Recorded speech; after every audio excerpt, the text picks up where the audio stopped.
देवी तिमी किन यस्तो शासन चलाउँछौ? तिमीलाई घर व्यवहार चलाउनलाई त पैसा दिएकै छ। प्लिज तिमी यस्तै गर्छौ भने आजदेखि यो घरबाट निस्क, बुझ्यौ नि? छोरा मान्छेको बोली बन्दुकको गोली हो, बुझिस् नि? तिमी जस्तो पुरुषले गर्दा हामी जस्तो नारीको जिन्दगी बर्बाद भएको छ, तिमी कुरा बुझ्छौ? साथी कहिले आयो तँबाट? दुई भयो।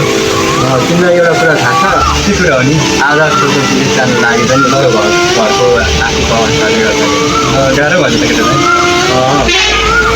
अब पढ्ने उमेरमा अब त्यस्तै बेगारी हुँदै होइन।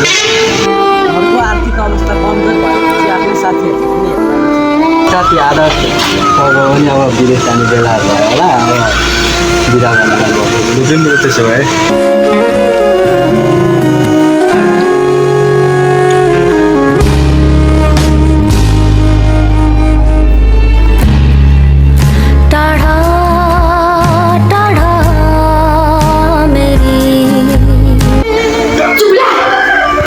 देवी तिमी किन यस्तो शासन चलाउँछौ?